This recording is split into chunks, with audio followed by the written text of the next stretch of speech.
Welcome back to another episode of Rock Boys Football. Not enough people are talking about how good this Texas A&M defense can be heading into 2024. You're starting to hear some buzz. People talking about Texas A&M's defense being a strong suit heading into 2024. I would take that argument and just kind of slide it up a little bit and say this is going to be one of the better defenses, not only in the SEC, but in the country. There's a couple of different talking points regarding this Texas A&M defense and why I think they can be elite in 2024. It obviously starts with personnel and talent level. I think they're going to have maybe 4 top 100 NFL draft picks on the defensive line. We're going to talk about personnel. That being said, I think there's a lot of other reasons to really believe in this Texas A&M defense taking that step heading into 2024. Want to get into some of those reasons. Really excited to get into this conversation, something we've talked about over the last couple of weeks. Before we get into it, as always, just a massive shout out to the Texas A&M fans, whether we're covering this team on the high school recruiting trail, in the transfer portal. Ever since Mike Elko has taken over this program, I've personally had a blast talking this team, and the amount of support you guys have shown the boys, it's been amazing. I can't thank you guys enough. If y'all do enjoy the content, consider subscribing to the channel. And without further ado, let's get into this one. I want to start with the conversation that just not a lot of people, especially in the national media landscape, have when you're talking defense. A lot of the first conversations go to talent level, and that's normally where it should go, right? The best defenses have the best talent. There's no secret about that. But when you're Texas A&M and you are trying to compete at the highest level of college football, there's a lot of other aspects that start coming into play. And I think the first thing that really hindered Jimbo Fisher's success at Texas A&M is this team in general just not being very good in specific situations, those kind of money down situations, right? Red zone defense is probably the best example. You go back to Texas A&M in 2023, it was a very good defense. Sent multiple guys to the NFL draft. For my money, had the best linebacker in the country with Edgerrin Cooper. On paper, Texas A&M's defense was really good, but talk about red zone defense, one of the most important metrics on the defensive side of the football. Texas A&M was only 60th in the country. Why do I think that gets better? Take a look at Mike Elko at Duke with significantly less talent. That defense on paper for Duke, not even close to the level that Texas A&M was in 2023. But in the red zone, Duke's defense was top 10 in the country. And so Texas A&M has a very, very talented defense that we are going to talk about extensively over the next couple of minutes. But this Texas A&M team getting better in those important situations on third down in the red zone, there's reason to believe that they get significantly better in those situations, and that's going to show up on the scoreboard and on the record sheet. Number 2, less explosive plays. This was the biggest problem with the Texas A&M defense in 2023, and it's part of why you have DJ Durkin as why you had DJ Durkin as your defense coordinator. Like, you knew what you were signing up for. You're going to get an aggressive defense that's going to create a lot of negative plays. It's also going to allow some explosive plays, and I think the explosive plays came from a couple of different reasons. One, the secondary being young and, quite frankly, just not good enough. Mike Elko is an expert at developing defensive backs and having disciplined defensive back units. You go back to Texas A&M, yes, the talent level wasn't great in 2023. You saw a lot of blown coverages. You saw a lot of missed tackles in space, and those kind of things lead to explosive plays. Again, you talk about some of the most important metrics on the defensive side of the football at the collegiate level. It is red zone defense, and it is not giving up explosive plays.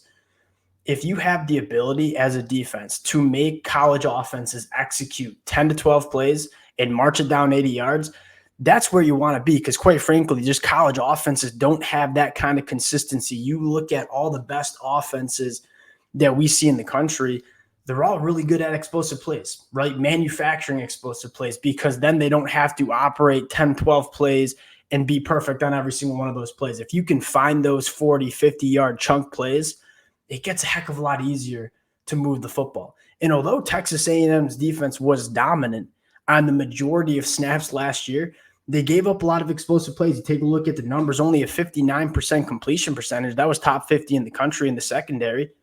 7.7 yards per pass attempt, outside of the top 90. And so although Texas A&M was, again, winning most of their reps on the defensive side of the football, when you give up those explosive plays, it's really hard to have an elite defense. And I think Mike Elko, this Texas A&M staff, especially with what they did in the secondary in terms of the transfer portal, have the ability to take that step and give up less explosive plays in the 2024 season. Going into, I'm going to skip one and go to number 4, talk about turnovers. This Texas A&M defense was number 2 in the country with 11 sacking the quarterback, 11% of the dropbacks.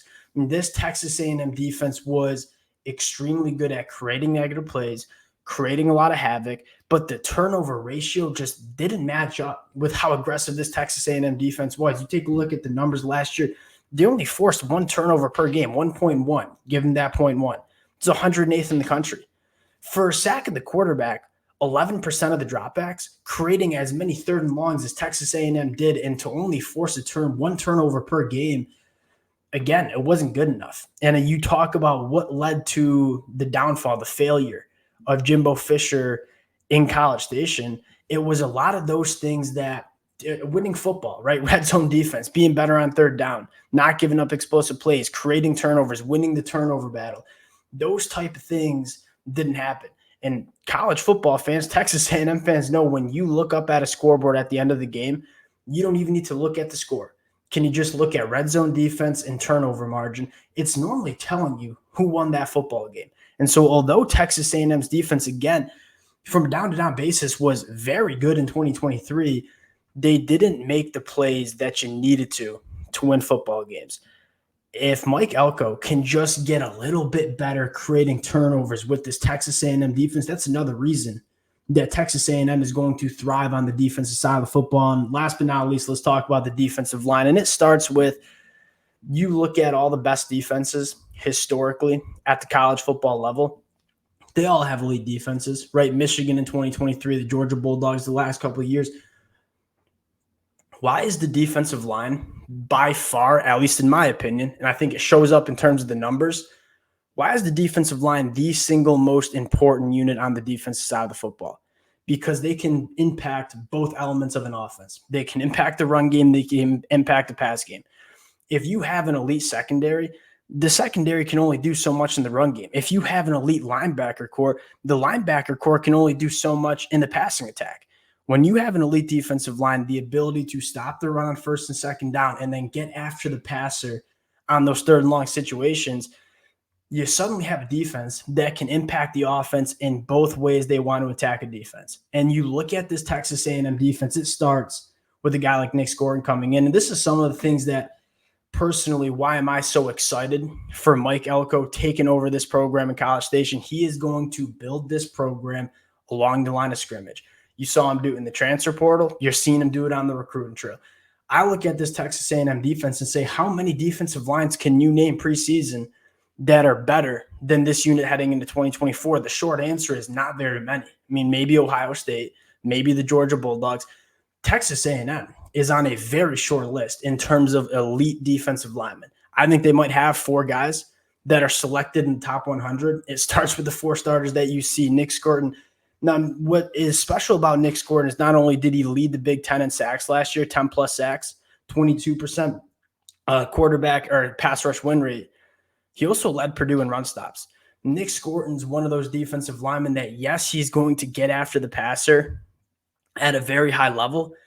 He's also going to be a guy that is elite against the run. You look at Shamar Turner, you look at Shamar Stewart, very similar kind of defensive linemen. They're heavy hands. They know how to get off blocks. They're going to win at the line of scrimmage, but they're also elite pass rushers. You look at Shamar Turner last year, 26 quarterback hurries. You look at Shamar Stewart. You saw him start to put it together as a sophomore, had 19 quarterback hurries. And you have a guy in Cassius Howell who, although is probably not as good against the run, this kid is a Ferrari off the line of scrimmage. Now, Cassius Howell, a couple months ago, we weren't necessarily talking about as an impact performer on the defensive line. The more I read from fall camp, watch the spring game, the more I go back and watch a little Bowling Green football, which I'll just raise my hand and say I don't watch normally a ton of Bowling Green football, but in the summer when I get some opportunities, I'll go back and watch them. This kid is a Ferrari off the line of scrimmage. He really balances out a lot of these other defensive linemen where you look at Nick Scourton, Shamar Stewart, Shamar Turner. They're heavy-handed pass rushers that really just want to physically impose their will on opposing offensive linemen. You look at Cassius Howell, there's not going to be many tackles that can deal with that first step and running the arc like Cassius Howell. His ability to attack the outside shoulder of offensive linemen, it's kind of next level. And I think there's so many different ways that you can get creative in terms of using all of these defensive linemen. Because I think Shamar Turner and, quite frankly, Shamar Stewart and Nick Skirton, they can be versatile. You can move them all along the defensive line. So when you have those obvious pass rush situations, kick Shamar Turner inside. Kick a guy like Nick Skirton inside. If you have something like Shamar Turner or Shamar Stewart and Cassius Howell on the edge, Nick Skirton and Shamar Turner on the inside, rushing the pass on a third and long, you don't need to bring any pressure like DJ Durkin had to do. I get that Texas A&M on paper loses some guys from an elite pass rush unit last year. Walter Nolan, Fadil Diggs. You make no mistake about it. They upgrade in terms of the pass rush going into 2023 or 2024, excuse me.